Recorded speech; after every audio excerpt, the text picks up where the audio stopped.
want the audience to understand, like, telling your kids not right now is not the thing. Like, you can tell them not right now, but when you're consistently telling them not right now while you're scrolling on your phone, you're sending them a message that you care more about that than them. A father ought to have a vision for the way that he conducts his family, for the way that he interacts with his family. And if you come home and you get on the couch and you crack open the beer and you doom scroll for the rest of the night and you give your kids a tablet and you send them off, they're gonna come home from school one day and you say, hey, how was school? And they're gonna say, fine. If you wanna be friends with them when they're teenagers, you gotta be friends with them when they're in diapers. Come on, right? Not handing her a tablet and saying, you just go over here so I can go over here.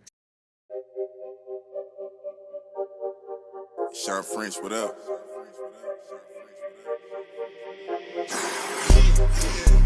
This one's luck, I let the pain inspire me. I put my all in everything I'm doing. Up until it's done, I'm me for the entirety. I put in overtime, I be working. Just know I'ma go for mine, cause I earned it. They watching, I know it's time. I confirmed it.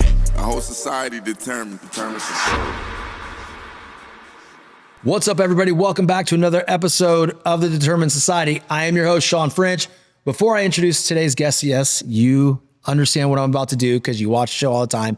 Hit subscribe on YouTube, Spotify, and Apple, and share this show with somebody you know, love, and trust that needs to hear this message, because I have a feeling lives are going to change today. The other thing I want you to do is I want you to go follow at the Sean French on Instagram and at the Determined Society as well. So thank you for that. Today I have a great guest, a good personal friend of mine who I met at the way start of everything I was doing.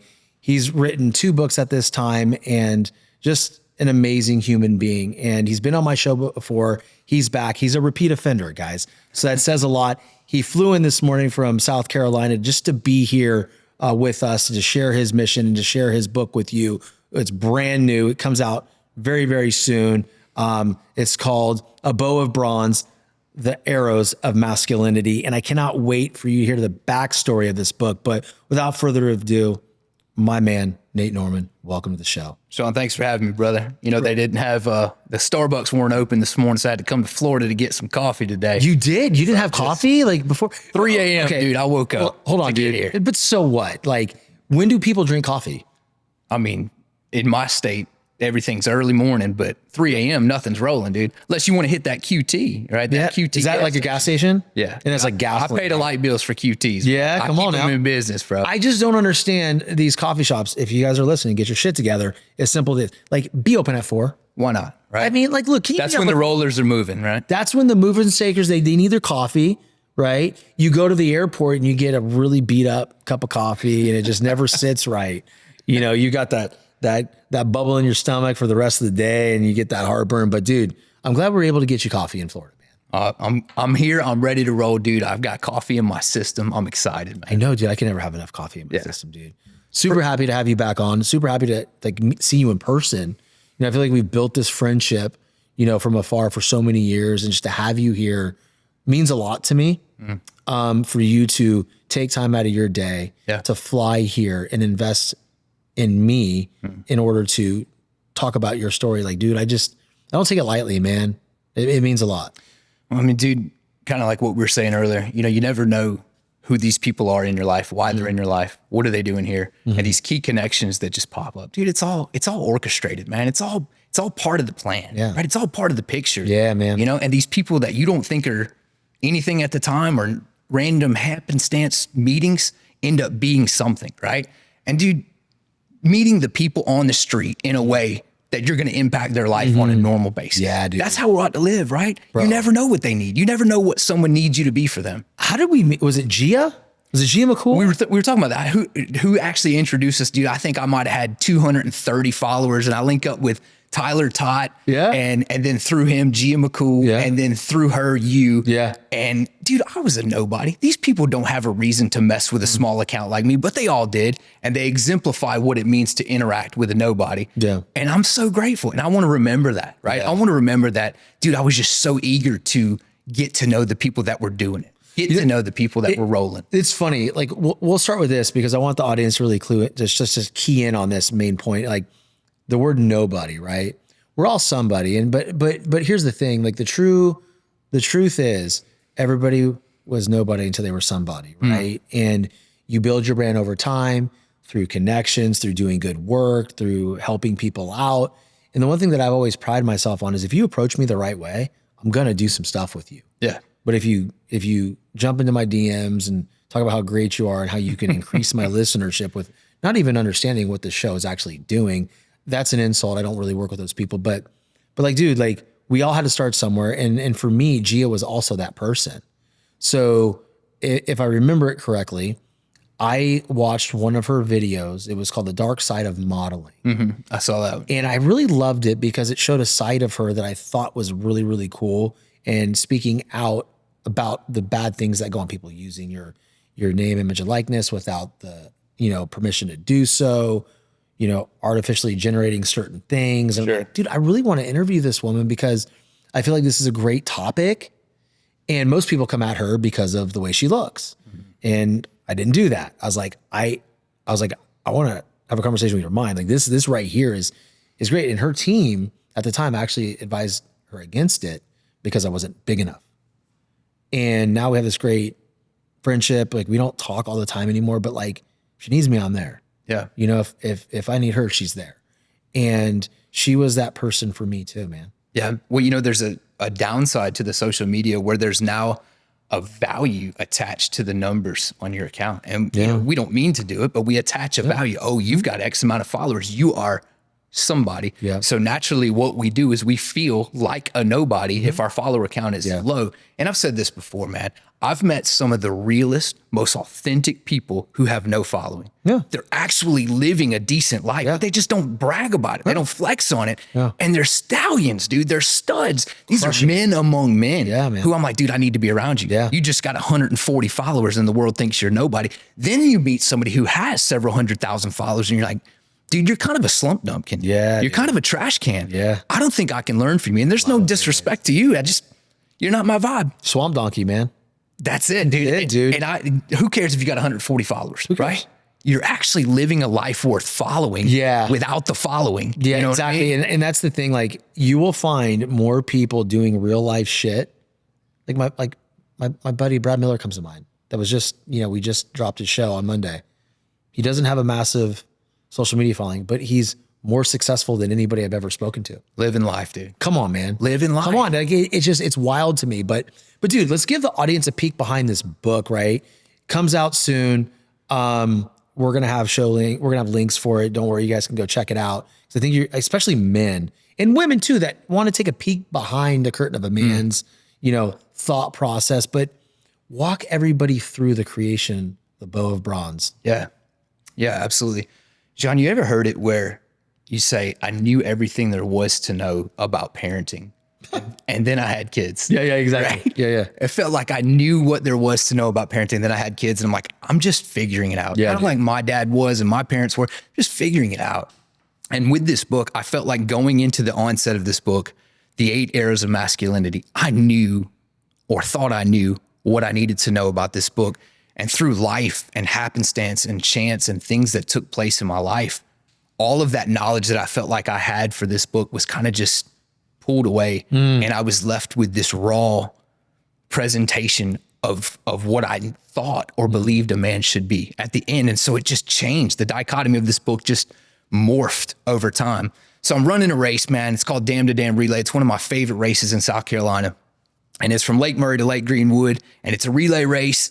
And I'm out there, dude, and my entire structure of my body changes while I'm running. I'm running head up, and I'm affected in my legs, but I don't know what's going on, right? So I go out and I try to run again the next weekend, and I'm in absolute pain in my legs. I start stretching, dude. I'm getting on YouTube, figuring out how to fix, athletes, this is what we do. We get on YouTube, we figure out how to fix the injury, right? Yeah. Do I roll it? Do I ice it? Do I get one of those bands and roll my shoulder something, to fix, right? We've fixed all our injuries our entire life. We don't go to the doctor. It's what we do, right? Same thing. Yeah. Couple weeks, man, I'm still in pain. I start calling out of work. And now I'm like, dude, something's going on, right? I'm in pain. I'm missing work. Something's happening. Well, ends up being my back. I had a herniated disc affecting my sciatic nerve. I go from epidurals into surgery within a matter of weeks. And dude, I'm laid on the couch. I'm out of work.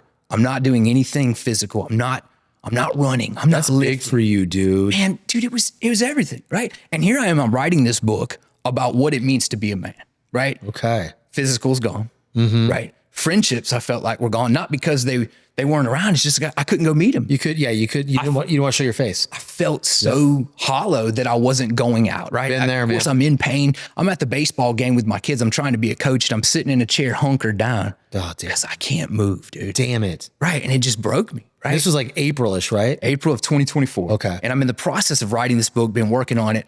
And I start going through some of these pages talking about a man ought to be physically strong. Well, now I can't be, right? No, you can't be. Yeah. And I felt like part of my identity was getting snatched out of me. And the truth of it is, Sean, that our identity is not wrapped up in what we do, right? Our identity is who we are. Yeah, right. I can still be a good husband. I can still be a good father. I can still be a good friend. I can text people. I don't have to wait for my friend to come over and say, hey, Nate, how you doing? Why don't I pick up the phone? Yeah. Text them and say, bro, how you doing? Yeah, man. And I'll tell it to you like this, man. This is what I had to learn. I need to do for others what I want them to do for me. If I want text, I ought to text. Yeah, absolutely. If I want somebody to invite me over for dinner, man, I should invite them. Yeah, man. Right? If I want greeting cards or gifts or text messages, phone calls, emails, supporting books, buying their shirts, if I want that for me, I should do that. You got to do it for other people, man. You got to pay it forward. But it's hard, man, especially when you get into where you were at, because we had the off-air conversation where, and the audience is probably tired of hearing me talk about it, but for those that are listening to the show or watching for the first time, like I got into a deeper, depression because of, I got really overweight and I didn't like the way anything looked on camera. I didn't like, I just didn't like anything about it. And I struggled and I hid, it was like, the deal, man. If you've ever been fat, for people like watching, like, one pair of jeans fit, one shirt fits and you're constantly washing that one shirt or buying multiple of those shirts. Right. And so that was like kind of the prison I was in. But through that, like, I feel like I came out the other side and, I'm building now into a point where, I look at things a lot differently, but for you, like, that's the same thing. So you have your identity is completely ripped apart because you had your identity wrapped up in going to the gym, taking the selfies and the jorts. I was really hoping you were going to wear those fucking jorts today, bro. I told my buddy Pat, that's coming out, my presence partner, I said, hey, I bet you he's in jorts. And you show up and you're not in jorts. It's disappointing. Jorts are the most versatile piece of equipment you could ever own. Let's just put that in writing. Put that down. They're the most versatile piece of clothing you can own. You can hunt in them. You could go to church in them. You can work out in them. You could make babies in them. Whatever. Oh, just out the zipper? Dude, just out the zipper, jorts, right? they do something. They do something, They do right? something to your swagger. That's right? a clip. Jesus. That's nice. I don't want the B-roll on that one. But no, dude. So like that moment though, when you had to realize, like, to your point where I cut you off, was you are talking about a man must be physically strong, but at that point you could not be physically strong. And we had this conversation of like, God has a funny way of putting you in situations for you to grow. And so to me, and I've mentioned this off air before, I'm going to mention it now. I've always believed in identity crisis. I don't believe in it anymore. It's an identity shift. There you go. Okay, so you were forced to go through an identity shift. Walk the audience through that shift and how you allowed it and used it to maybe tap into a different empathetic part of your being to help people through things that you thought were easy before.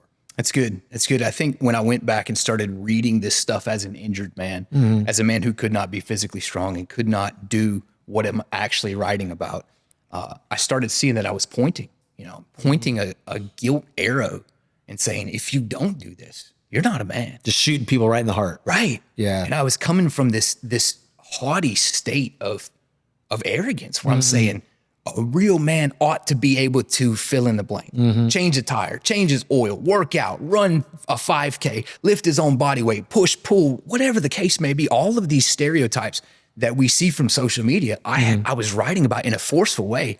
And now I'm in this condition where I'm like, man, I'm hearing my own words and I'm feeling so condemned because I can't do them. I can't do it. And so I think it was an Easter service, dude. My kids are at church. My wife's at church and I'm watching the Easter service. And I'm like, dude, I just want to just get up and go. I just want to be with my family.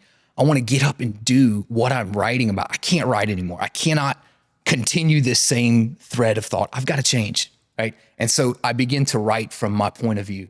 And it was just like, what can you do right now to be the man you're called to be? Okay, so I can't move this big stone, but I can move this little stone. Yeah. I can love my wife. I can engage with my children. I could put the phone down and stop doom scrolling, and I can engage with my family. What can I control? And this sentence began to form. 1,000 yeses in the same direction. Wow. Right? Moves them out.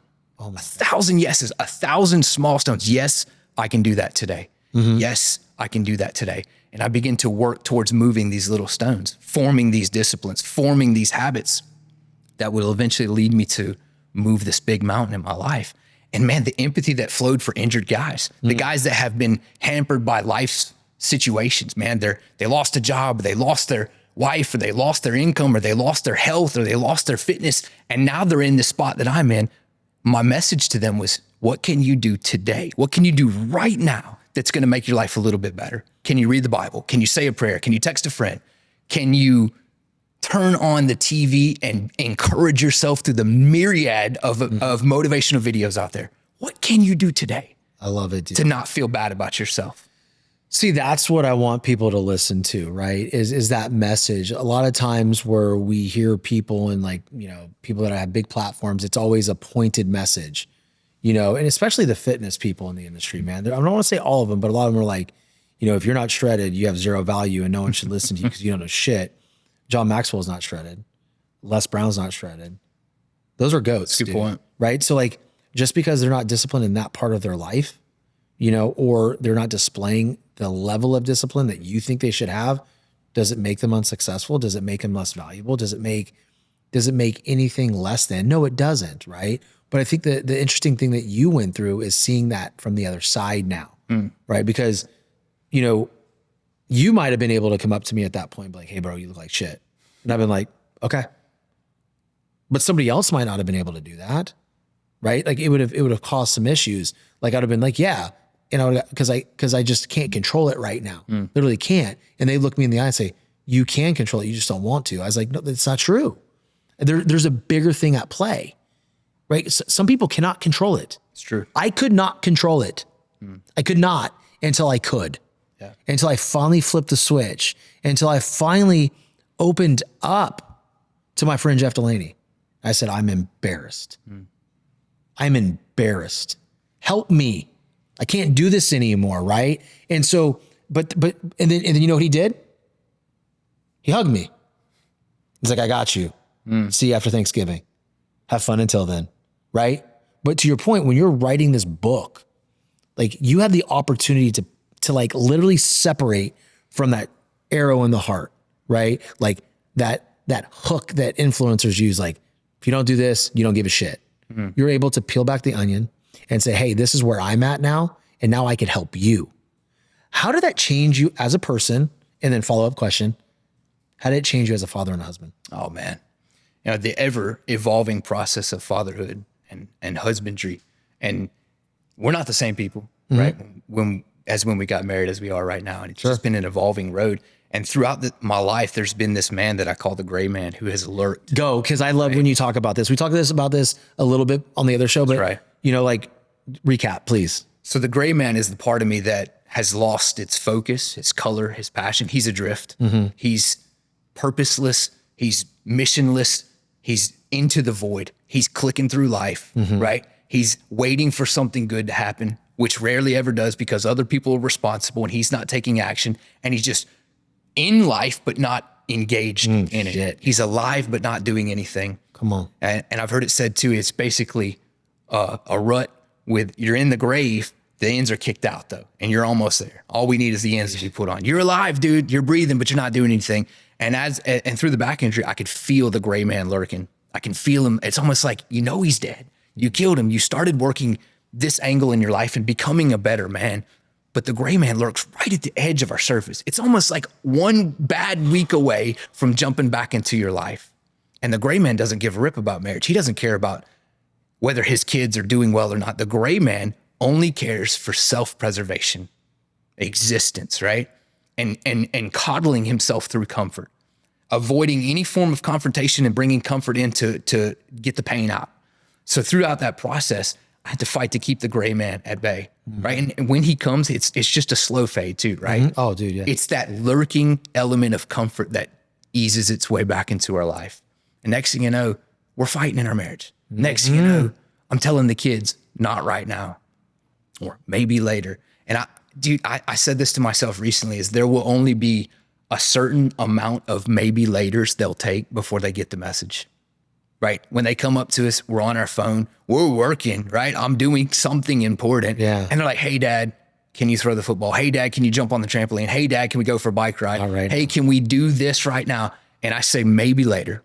They're only going to take so many maybe laters until they're like, I get the message. Hold on. This one's hard. Especially for us, because I don't mean to cut you off, because like I can tie this to last night. My youngest was saying, Daddy, can we play? I go, not right now. We're about to go to dinner. Not right now. Mm-hmm. And yours like, I don't want to be emotional. You're like, about make me cry. Because like the worst thing is like, I never want my children to feel like they're not worthy of my time. But how many times in building things do we let that take precedence over the children right then, because we're trying to build something for them? But like by the time it's built, they might not give a fuck. Thank you for that, dude, because we always need certain checkpoints, right? Sure. And like for me, like I don't do it a whole lot, man. But when I do. I'm like, dude, not right now, right? And sometimes like saying a not right now, and I want the audience to understand, like telling your kids not right now is not the thing. Like you can tell them not right now. But when you're consistently telling them not right now while you're scrolling on your phone, you're sending them a message that you care more about that than them. That's right.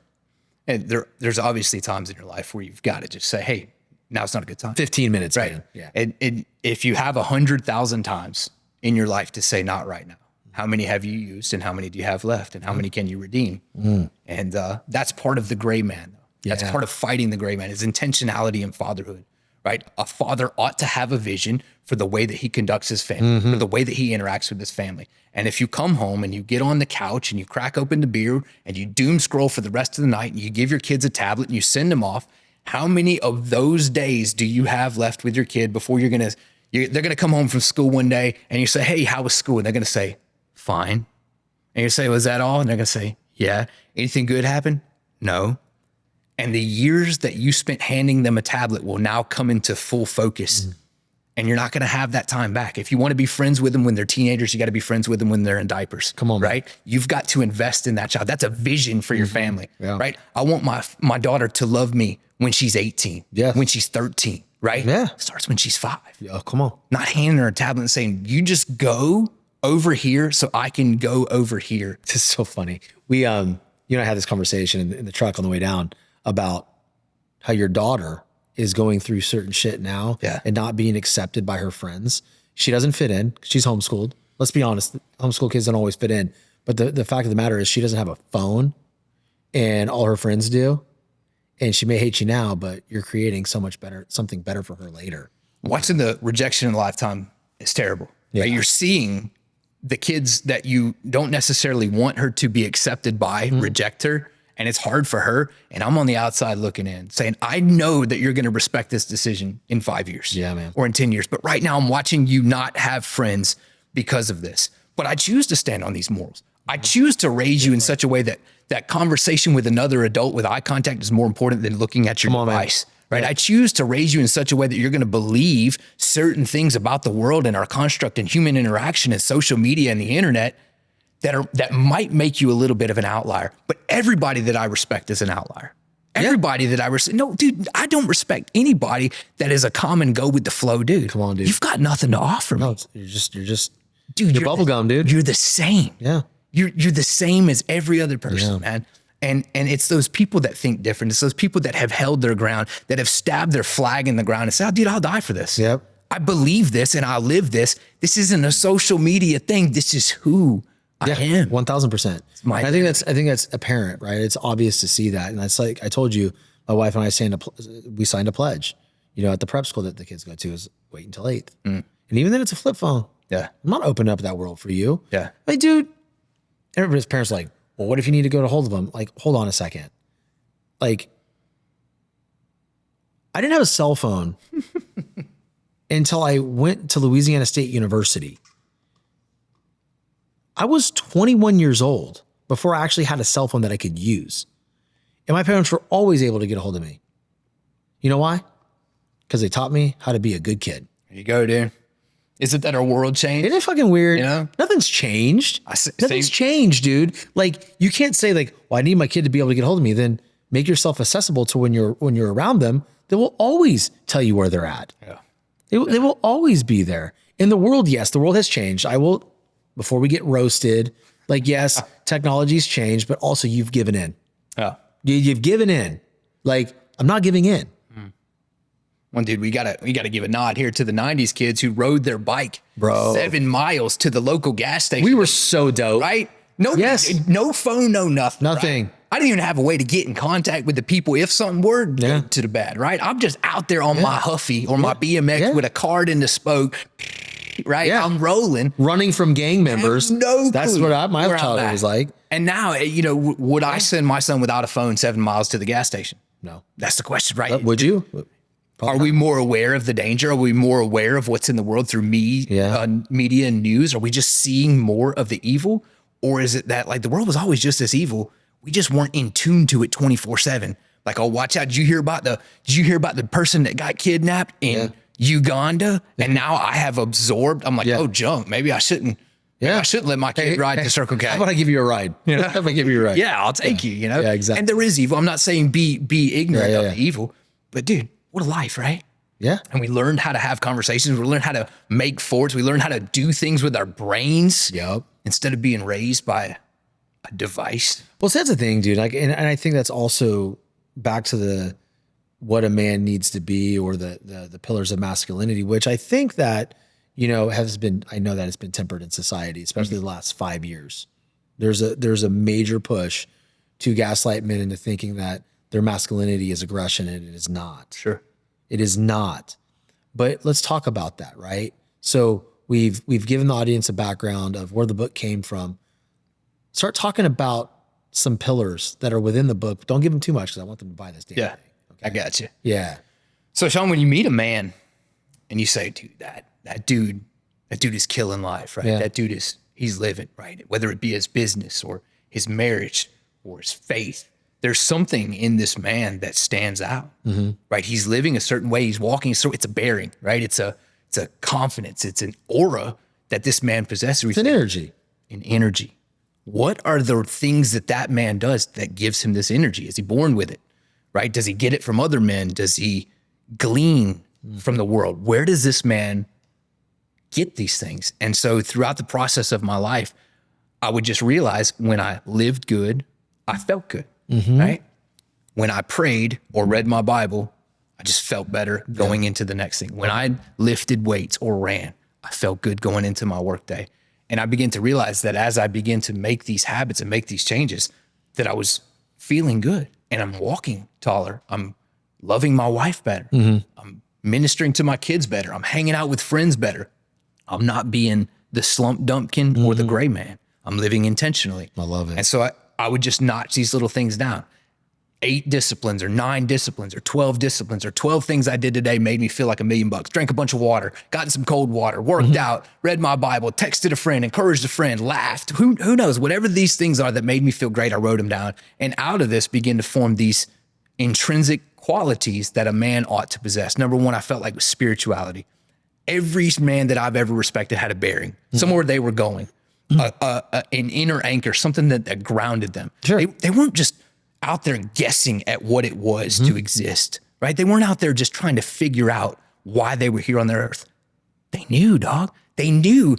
And there was a confidence that came with them knowing. Not only did they know where they were going and have an active faith, but they were encouraging others to do the same. Love it. Right? They weren't just saying, I have an answer to my life and I'm hoarding this and keep it. They're shining a light for others. Yeah. And I'm like, there's something attractive in a man that makes him a beacon of hope for others, right? A lighthouse shining a lamp from the shore to bring other journeys. Come on, dude. Right? Come on. You're not just saying, I figured something out, I'm keeping it. Dude, look. Give it to the world, man. This works, right? Praying works, or reading the Bible works, or loving your wife works, or not sleeping around, or not getting drunk every week. It works. And you're lassoing the lost. Yeah. And I love that element. So a man, for me, ought to be a spiritual person. He ought to have a bearing of faith. That's tenet number 1. That's arrow number 1. And I'm a bow hunter. Okay. So I love the idea of I love how you name the book based on that. It's pretty cool. the arrows, right? Yeah. And so there's this story in the Bible, and David is this savage, right? I don't want to get graphic on your show, but come on. King Saul's like, they're used to me. So. You can't have my daughter. I don't know. You go kill 1,000 Philistines, you can have her. So David's like, all right, bet. Yeah. David goes out there with a Crown Royal bag and fills up the thing with 1,000 foreskins of the Philistines and brings it back, throws them at the king's feet. It's like, give me the girl, right? Savage dude, right? And there's another time where he's trying to get some food from this shepherd. Shepherd tells him no. He tells all his boys, strap up. We're going in, right? We're going to kill this dude. This is the type of dude. Yeah. And ends up becoming this king, writes the book of Psalms and has this poet side to him, this warrior poet, dichotomy within him. And he says this line, he says, by my God, I can run upon a troop. By my God, I can leap over a wall. By my God, I can bend a bow of bronze. And I'm like, there's this concept here where David said, I have all of these qualities, but by my God, I'm able to do this as a man. And it resonated with me, man. Wow. I can bend a bow of bronze if God is with me. I can love my wife. I can start this business. I could be that friend. I could be the man I'm called to be if you lead me. I love it. And that's where this whole premise of the bow of bronze came from. Come on, man. And these tenets, I feel like, lead me to be the type of man that God can use to bend the bow of bronze. How has writing this book and those tenets, those principles, changed your life? Well, if I don't do them now, I feel awful. It's almost created the negative impact. It used to be I could skip the gym and not feel a thing. Yeah, I hear that. I could skip a discipline and I felt fine. Yeah. And now I go a few days on vacation, like, dude, something's off. Yeah, something's not good. I got to get back to a routine. Yeah. You've created such a necessity in your life for these things that it almost drives you to a state of normalcy with the 12 disciplines. But dude, what I feel like it's taught me throughout this process is that there are things that a man ought to do every single day, right? There's something that you need to put your hands on every single day. If you don't live your life on mission, you'll live adrift. Right? If you wait for something good to happen, you're just going to be waiting a long time, right? If you wait for the right time to start the business, or if you wait for the right time to have kids, you're just waiting. Yeah. Get out there and move a stone. I love it, dude. It's so funny because we're talking about these pillars, these arrows, principles of what a man ought to be. I want everybody to really think of that one thing that they're trying to accomplish in their life, whether you're male or female, and tell me that there aren't pillars that you should be following every day. And if you follow those pillars every single day, what shows up at the end of the week? Maybe nothing. I'm gonna be honest, nothing. And then 2 weeks, and then 3 weeks, you're feeling better. You're happy. You're walking around. You're moving a little different, right? You could be in better shape. And then all of a sudden, maybe work gets a little bit better. Maybe your conversations at home with your kids or your wife or your spouse gets better. Maybe, just maybe, your brand or whatever you're working on starts to blow the F up. And then you look back at it and you're like, what just happened? Well, the reality is you stayed within your process. You created something to stay true to what you believe in that's going to get you to the next level. And when you don't sacrifice on those disciplines, you walk a little taller every day. It doesn't matter. When you don't skip and you do the next right thing, you can create anything in this world that you want. And people probably listen and be like, that's bullshit. Well, is it?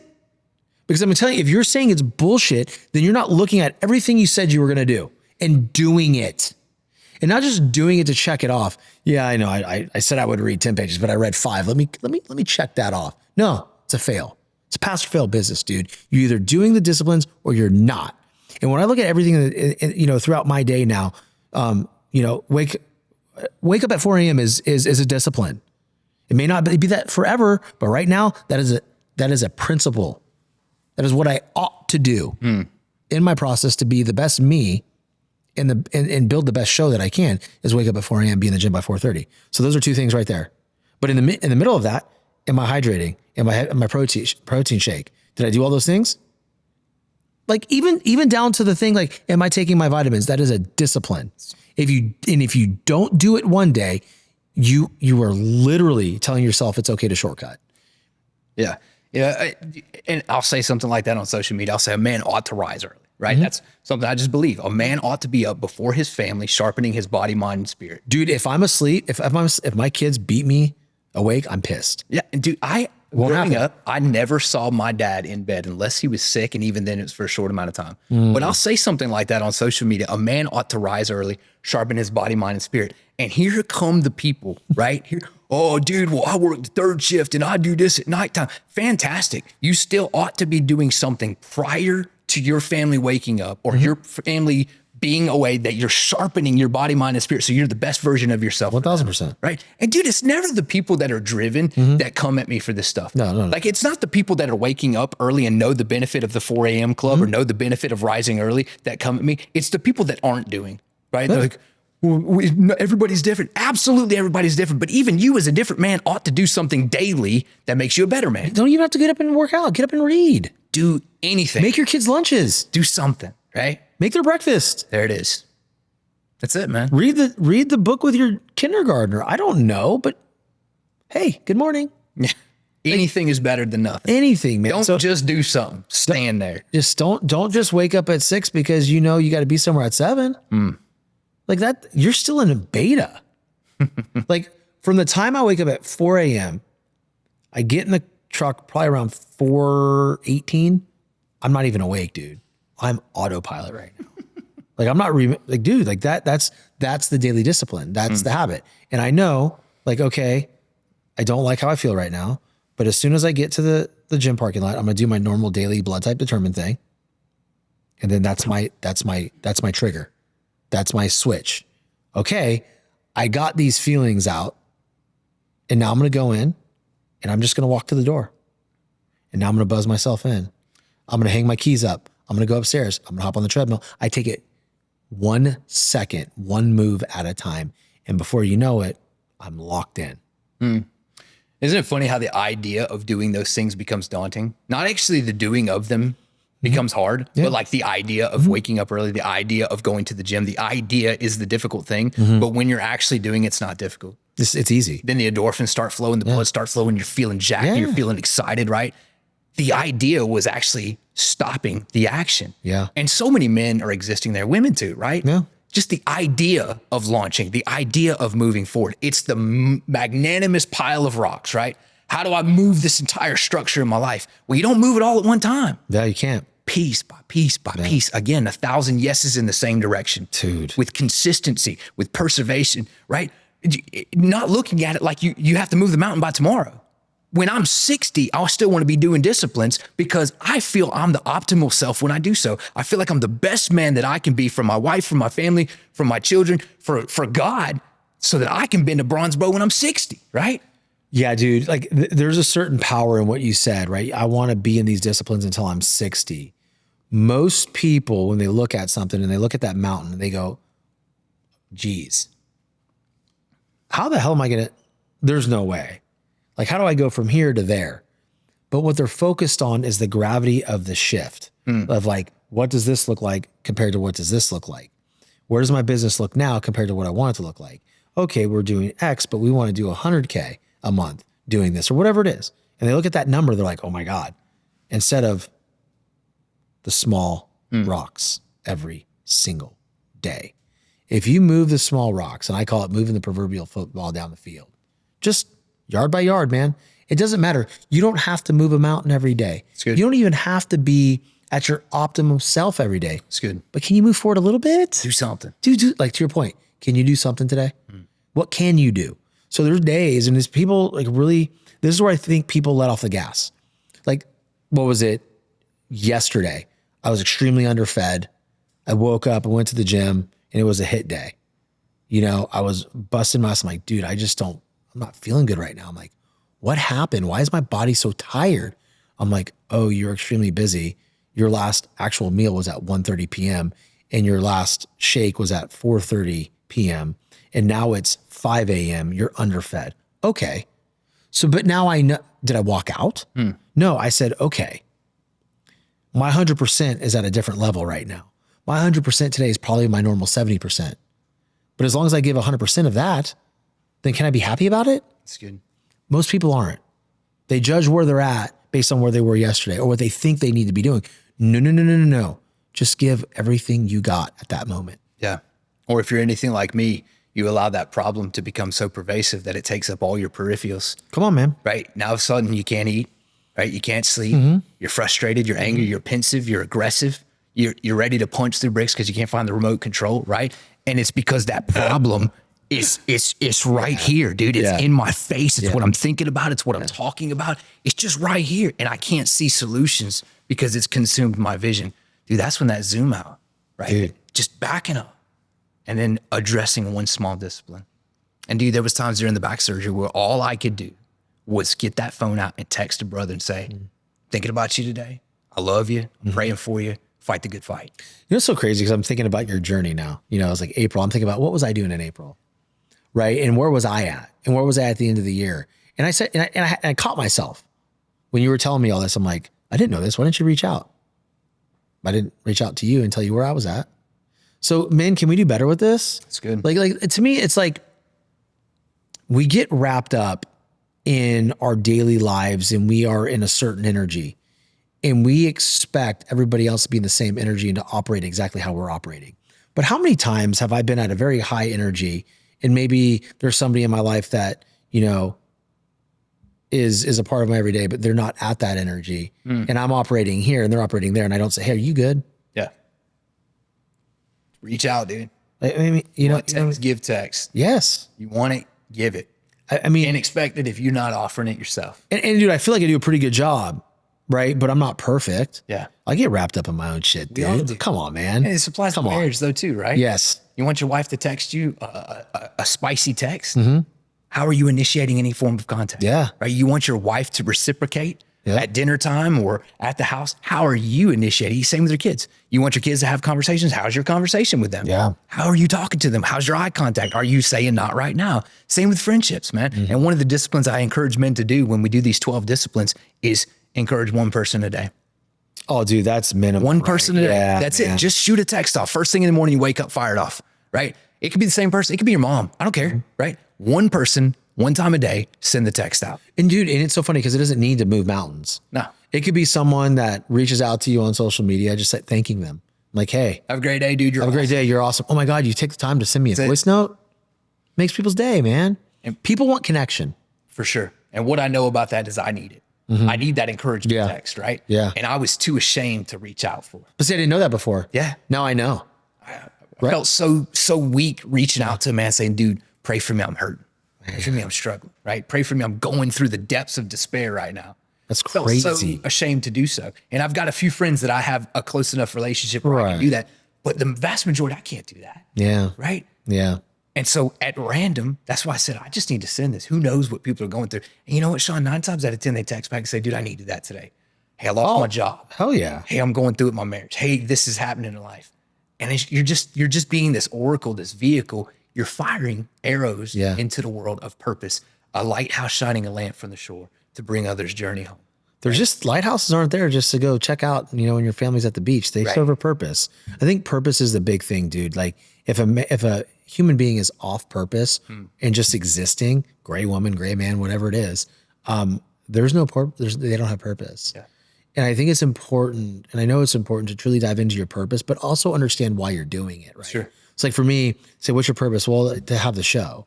Like this was my purpose my whole life. I didn't know that. But also, what's my purpose doing it? Is it to make impact or is it to make money? It's to impact. Will money come? Yeah, money comes. It has. It will. It'll continue. You know, will being known come? Yeah, it'll come. It has. It will continue to come. It'll be a larger scale. But for me, what it's about is getting the messages from a friend while I'm sitting at gymnastics. Hey, my book's coming out in beginning of February. Do you know any shows? I'm like, yeah, mine. Dude. Can you travel? But you see what I'm saying? Like, that's what I live for. Like, I live for getting the text messages like, this episode helped me in this way in my life. Thank you so much. Good. Like, dude, that's impact. Yeah. It's purpose. You have to have it. Is it possible that there's things that you had to go through in your life for those messages to come out? Well, we talked about that. Yeah. You know, like you had to go through the valley of the shadow of death for you to be able to appreciate the light. Oh, yeah. And then when you realize one day that you actually went through crap so you can appreciate the good you have, or even further still, that you went through crap so that you could show somebody else how to cut a road through it, right? Like you actually had to walk through a mess in order to make a map for someone else.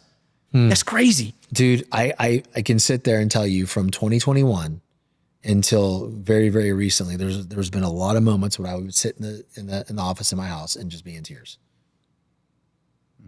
Why am I going through this? Why is this so hard? Why can't I figure this out?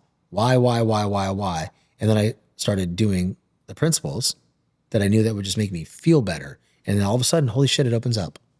Right. And now I'm like, turn the faucet off. Not really, please God, don't turn the faucet off. But it's just like, okay, now I need like 3 more people to field all this stuff because like I can't do it all.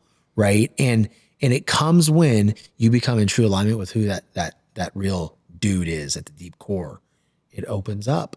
And then you start to realize, oh, because now people are calling, hey, I'm thinking about and I'm talking about close friends, dude. I had my one of my closest friends my whole life. I've known him since I was 11 years old. We met on a baseball field. He's a left-hander. His name is Justin Higgins. He's playing second base as a left-hander, which was bullshit because you don't do that. He threw a baseball and hit me in the neck when I was running down the line. We've been best friends ever since. But like I've gone through the mess. And he calls me yesterday. He's like, hey, I really want to start a podcast, but I want it to be in like the wellness, I want wellness docs to come on. I want to do X, Y, Z. Can you lend me some advice? I'm like, a ton. And I'm glad to do it. But I told him all the roadblocks. Don't go there. Go here. We'll hop on a Zoom call. I'll come up to Orlando. I'll help you do this. You can come on my network. Let's do this thing the right way because I've been through the shit. Yeah. And I don't want any of my people to go through it. Yeah. You have to walk down some of the roads to know there's dead ends. Dude. You got to walk down some of those. I hit a few.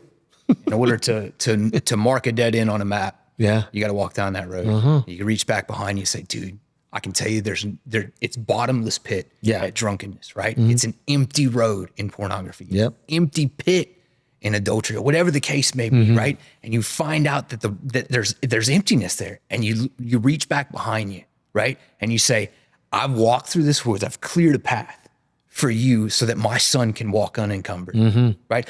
I took the scrapes on my arm, swinging a machete through the woods and cleared that path so that you can walk on a clear path, illuminated, clear, unencumbered path. I'm willing to be the tip of the spear as a man ought to be, to walk through the darkness, to deal with my bag of shadows so you don't have to walk into that darkness. I love it. Right? I want to walk through that crap. I want to go through my junk. I want to go through my bag of shadows. I want to clear that path. And so that when you are come of age, you're not dealing with a dad who's depressed or anxious or frustrated, right? I'm diving in my junk so you don't have to. Yeah, man. Right? I'm clearing that path. I think it's important, man. It's so funny. You said you want to be that spear that goes through first. You want to cut the path. There's a line from a movie called Moneyball. You ever watch Moneyball? No, sir. Okay. It's about Billy Beane when, like the whole analytics and the statistical thing is called, he called it Moneyball, right? Okay. And he did things like so contrarian to what everybody thought. Everybody thought you had to have the big names in the lineup, right? No, you get rid of that big name and then you bring in a bunch of other people that can make up for the statistical value and then some, so you can win baseball games based on percentages. And everybody thought he was crazy. And no, he didn't win a World Series, which I'm pissed about because I'm an A's fan. And that, don't even get me started. Like, I should not have brought that up because A's have just destroyed that organization. But there was a line in the movie that says, the first one through the wall always gets bloody. Let me be that guy. That's what it comes down to. And so when I say a man ought to be the first one, and here comes the inner saying, a man ought not to be. You ought to be. You ought to be. Somebody has to be. And here's the reality of adults and fathers and parents and men alike, right? If you're not willing to be the first one through the wall, somebody else will. And if you're not willing to do what must be done for the sake of your family, your progeny, your future, your career, your ministry, your faith, whatever the case may be, if you're not willing to, somebody else will. Are you willing to put your kids in somebody else's hands? Send me. Come on, man. Right? I don't want somebody else raising my kids. Yeah. I don't want them learning how to change their gender at recess, right? I want to be in control of what my kids are seeing, right? I fucking love you for that. That's a whole other topic, but it's true. Like, I don't want them to learn how to change their Yes, thank you. Dude, that. So we can go 1,000 different ways from here, dude. I just want to have a hand in how they're raised. Yeah. I don't want to indoctrinate my kids and say, you're going to be force fed to believe the way I believe, but I want to present the facts in such a way that they have a cognitive way to rationalize what they're going to see in this world and how they're going to process the information from a worldview that is what I believe to be true, right? Biblically based. And I love it, dude. I love it. And I cannot wait for everybody to read your damn book. I can't wait to finish it. You brought me a copy today. Thank you. I'm honored. Let everybody know as we land the plane here where they can find you, how they can potentially buy the book when it comes out. Because guys, I look, I only have real people on the show, right? This guy's not pushing anything. He's clearly an intellectual, and he's got a lot of value to give men and how they ought to be, and, you know, serving through his own failures and his own obstacles, but giving back to men so they can be there for their wife and their children. Yeah. So NateNorman.com is where you can find it. It comes out February 9th. I'm excited. It's on pre-sale right now. And so you can get you a copy. And I'm excited about what it'll do to see somebody walk through my journey, or allow somebody to walk through my journey. And hopefully what it does is allow them to put their hands on something as well. You could be incapacitated like I was and still put your hands on something, right? You do not have to drift purposelessly through this life. And we know that mediocrity is a siren song that lures us to passivity. And if we as men can combat passivity by avoiding that siren song of comfort and put our hand on one single thing, we'll make the world a better place. I love it. There's a man right now listening that wants to move because you've inspired them, or just because they know that they need to move, but they're so paralyzed. What is the one piece of advice, tactical advice, you could give them right now to start breaking that inertia?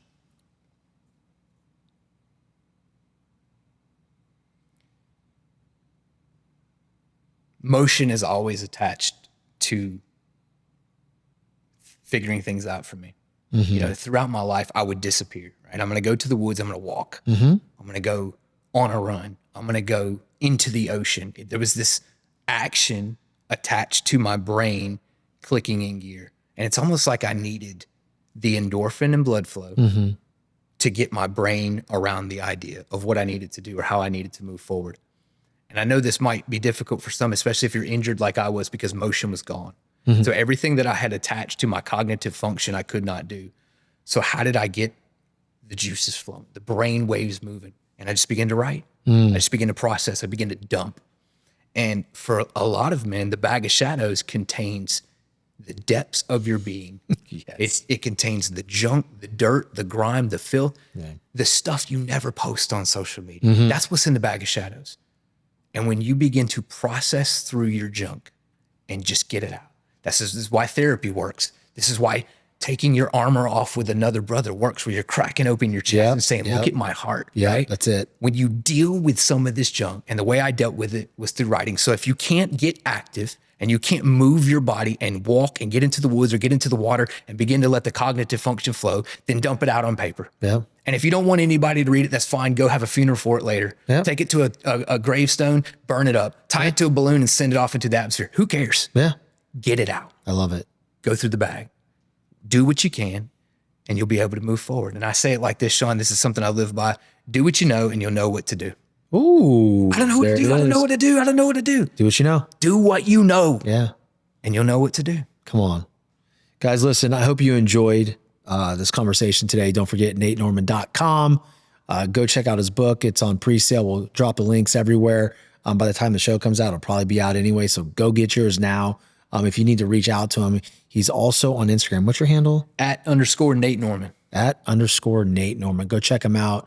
Have a relationship with him, and learn everything you can from the guy, because again, he's amazing. And thank you guys once again for listening. And Nate, thank you, dude. This has been an amazing treat to have you fly in and have you on the show. I'm proud of you, and I'm all for you, man. Like, straight up, dude. Thank you, brother. I'm freaking jacked to have you sitting. Appreciate you, man.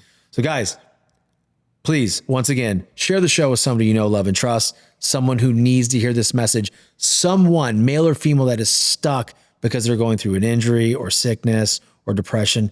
Just help them move that one pebble at a time. And until next time, stay determined. Sharp French, what up?